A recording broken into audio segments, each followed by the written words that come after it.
Hello, আসসালামু আলাইকুম। আজকে আপনাদের সাথে আমি শেয়ার করব, দেখেন, হাঁসের মাংস। ভুনা কষা হাঁসের মাংস। কীভাবে রান্না করছি দেখেন।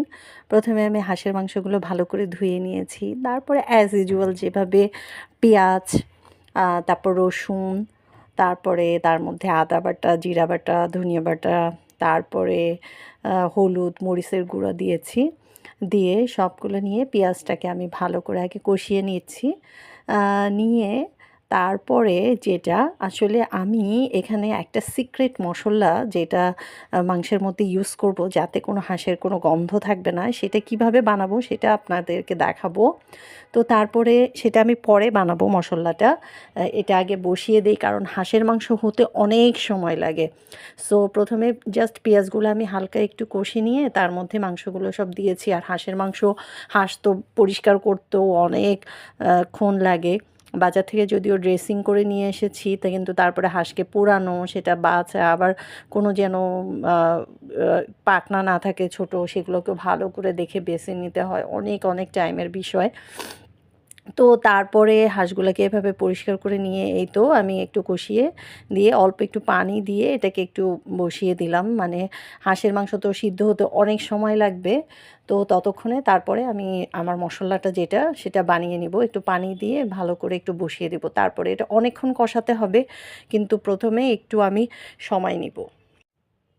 তো প্রথমে কিছু এই যে আমি মশলাটা কিভাবে বানাবো, এই যে আমি কতক্ষণ জিরা নিয়েছি, তার মধ্যে জিরার মধ্যে আমি এর মধ্যে গরম মশলা যেমন দারচিনি, এলাচ, লং, তারপরে তেজপাতা, এগুলো সবগুলো দিয়ে দিব, গোলমরিচ দিব, দিয়ে এইটাই হলো আমার সিক্রেট রেসিপি।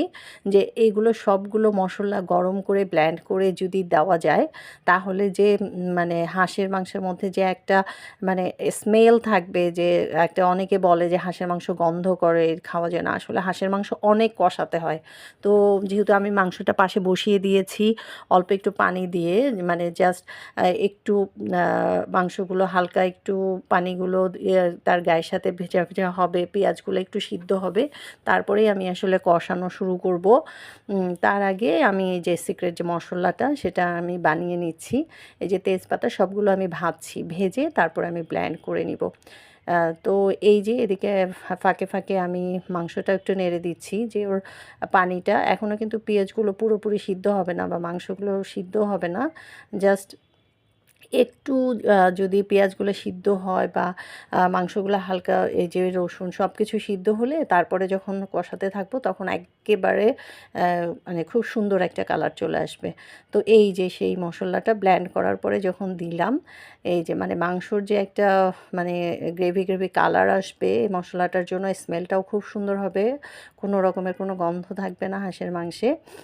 তো এই যে দিয়ে আমি এভাবে আসলে এই যে পানিটা কমে গিয়েছে, তারপর থেকে আমি শুরু করলাম কষানো। এই যে আমি কষাবো অনেকক্ষণ, আসলে একটু একটু পানি দিয়ে দিয়ে হাঁসের মাংস কষাতে হয়, অনেকক্ষণ ধরে কষাতে হয়। আসলে হাঁসের মাংস রান্না ধৈর্যের বিষয়, কষাতে অনেকক্ষণ, অনেকেই দাঁড়িয়ে লং টাইম দাঁড়িয়ে থাকা কষ্টকর, কিন্তু একটু একটু পানি দিয়ে অনেকক্ষণ ধরে কষালে হবে যে যেমন মাংসটা টেস্টি হবে, তেমন হলো তার হাঁসের যে কোনো গন্ধটা সেটা থাকবে না।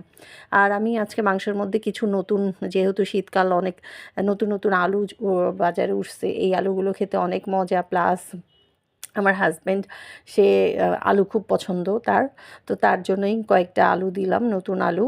তো হাঁসের মাংসের মধ্যে, হাঁসের মাংস আসলে খালি রান্না করা হয়, খালি পছন্দ সবার, অনেকেরই।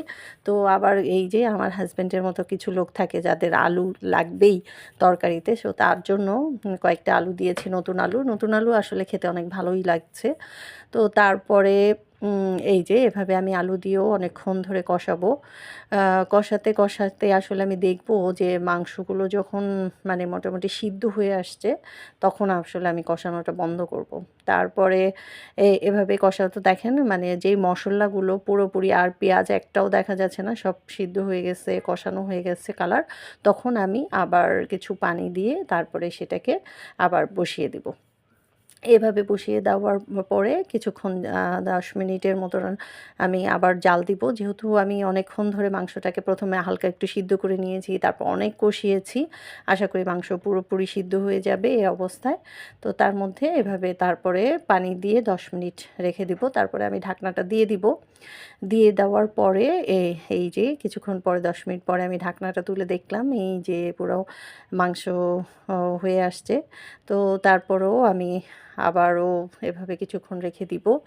মানে পুরোপুরি যেন মাংসটা একদম সফট হয়। আসলে শক্ত, শক্ত থাকলে তো মানে হাঁসের মাংসে যেহেতু হাড্ডির পরিমাণটা বেশি থাকে তো চাবানো তো কষ্ট। যদি বেশি থাকে তাহলে তো শক্ত থাকলে কষ্ট হবে। তো হাঁসের মাংস যেন সফট হয় সেদিকেও খেয়াল রাখতে হবে। এরপরে আমি এর মধ্যে কয়েকটা কাঁচামরিচ দিয়ে দিলাম। কাঁচামরিচ দিলে যেটা হয় মানে যে কোনো মাংসের মধ্যে ফ্লেভারটা ভালো আসে। তো এভাবে কাঁচামরিচ দিয়ে আরও কিছুক্ষণ আমি নাড়বো। তারপরে এই যে ফাইনাল লুক চলে আসছে। খোদা হাফেজ।